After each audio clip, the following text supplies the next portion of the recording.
coming. I'm thankful to the Little Dixie Regional Library for allowing me to introduce myself and chat about my writing journey. And even though it started in 2016, that's not really when it actually started. So it's been a long journey, but a very fun one.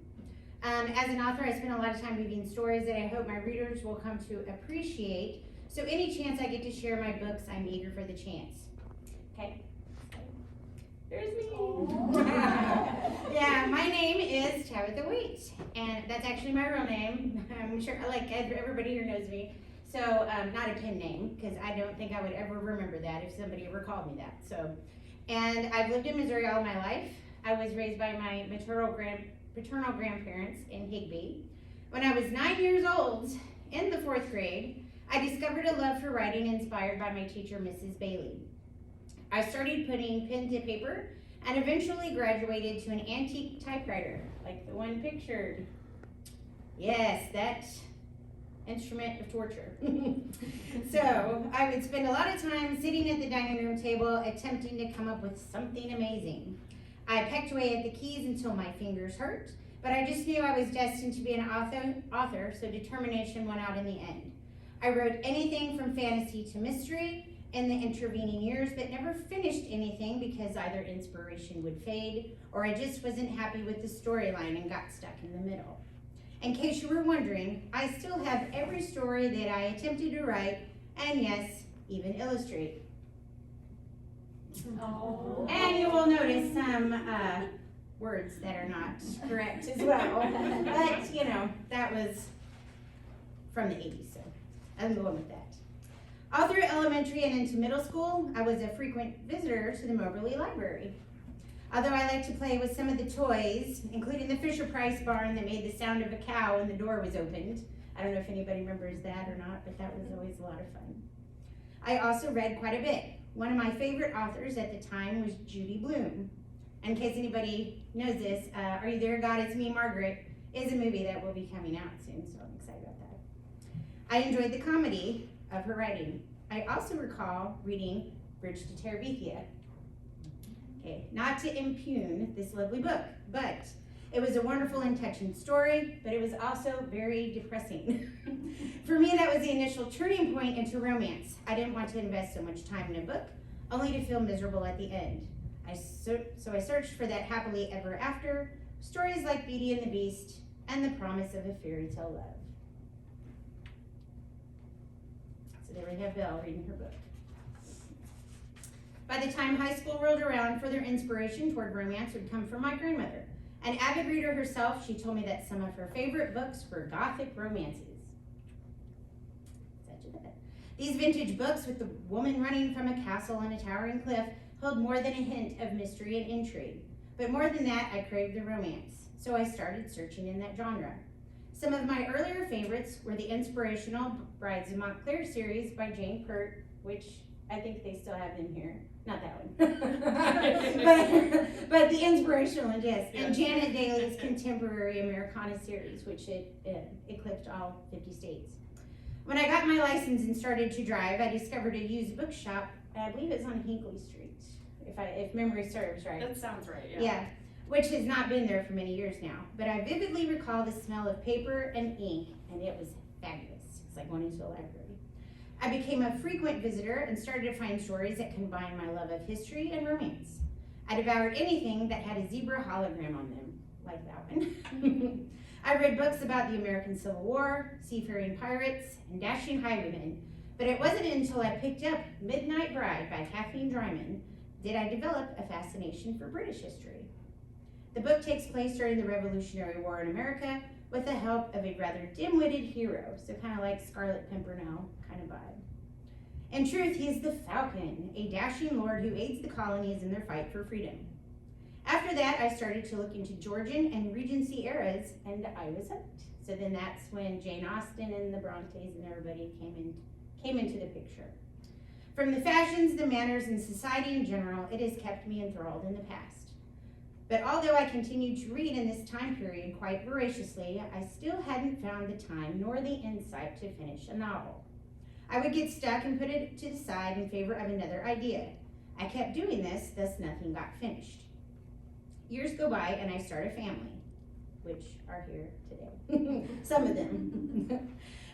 While I still thought about writing in the back of my mind, I considered typing as more of a hobby, and I didn't want to take the attention away from my children and my responsibilities at home.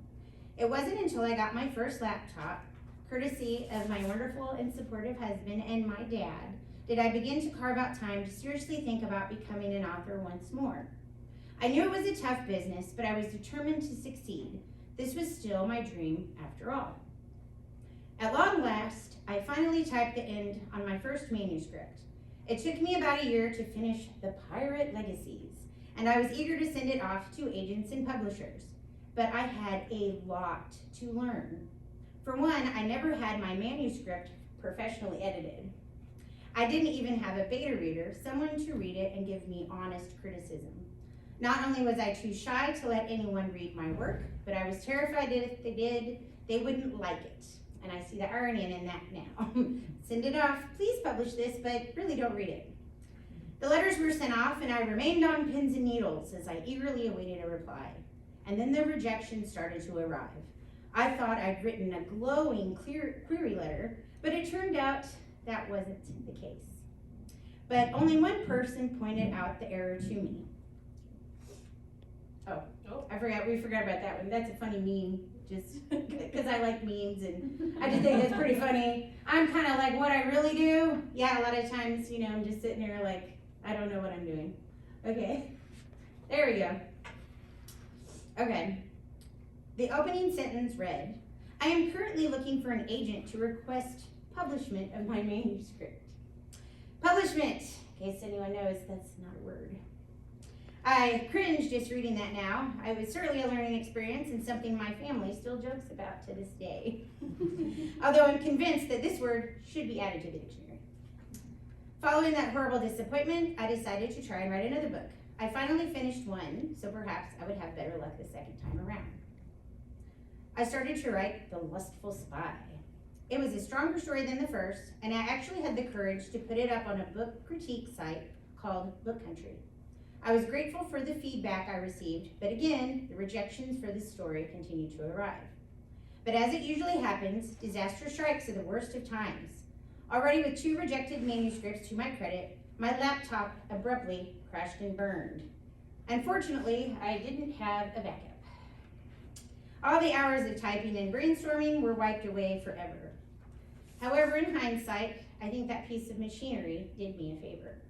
I had no choice but to start over from a clean slate. That's when I began writing Why the Earl is After the Girl. I wondered how a girl in a similar situation would feel if she had just been told she'd lost her entire inheritance the way I'd lost all my work. The first reaction would likely be shock, which if you read the first line of the book, it says, "What do you mean it's all gone?" Readers have asked me if I use any true life experiences in my books. This was certainly one of those times. On the heels of all this disappointment, self-doubt begins to creep in. Would I ever see my name in print? I always had people asking me if I was still writing and would I ever consider self-publishing. The thought had definitely crossed my mind, but I had already decided that I wasn't going to be an author unless someone else could believe in my work as much as I did. So after I finished my 3rd manuscript, I dared to send it out into the wild. As before, the rejections kept coming back, except one. With a total of 63 rejections, a miracle finally happened when I was 39. A small company by the name of Utopia Press offered me a contract for my Earl. While it wasn't one of the big 5 publishers I had been hoping for at the time, it wasn't another rejection, and I was elated. I had a lawyer look over the specifics before finally accepting their offer, and in July of 2016, my debut novel was released as an ebook. My long-held dream of seeing my name in print had finally come to fruition. But again, I was terrified. The anxiety of finally laying myself bare really hit home. Would anyone even read my book? Would they enjoy this tale of twists and turns as much as I did creating it? When I received my first positive review on Amazon, I nearly cried. When I went on to win the Best Indie Book Award for Romance in 2017 for independent and small press publishers, and 2nd place in romance in 2018 from the Feathered Quill Book Awards, I was ecstatic. Another question I guess I get asked a lot now is, How many books have you written? That's a tough question to answer because as soon as I finish a story, I immediately start another one. From full-length novels, which I try to have at about 80,000 words, to novellas, which are about 25,000 words. I have about 40 titles available. I have some on pre-order in various anthologies with other writers, and some I've put into collector sets of my own. So where does inspiration come from? That's another difficult one to answer because it could be anything from a life experience to a song, a movie, or anything in between. I woke up in the middle of the night with an idea and had to try and write it down when it's 3 in the morning. And yes, I have done that by the light of the microwave clock. I'm sitting there trying, okay? Or I'm driving down the highway and had to dictate it to myself or pull over and jot down a quick note. Other times, I'm staring at the computer and begging my characters to talk to me. So how do you get a book published? I think we can try. Oh, that's the first one there. As you can see, that was the original cover, and then whenever you get your rights back from a publisher, you have to recover it because they hold the rights to the original cover. So that is the cover after it was, I got the rights back and published it again on my own. So that would be like your first and your second edition. Yeah, I thought that was funny. So, yeah, well, writing can be hard sometimes. So, where does inspiration come from? Oh, already got that one. Sorry, moving on. How do you get a book published? That is almost impossible to answer. All I can say is that it takes research. Even if you plan to self-publish, you have to ensure that you have a professional-looking cover, it's properly edited, and marketed well. All 3 of these things are key. You can pay for ads on Amazon or BookBub, but social media has a strong presence when it comes to reaching readers, and it's free. Sending out newsletters and working with other authors in the same genre are also very helpful. You gain new readers with collaborations.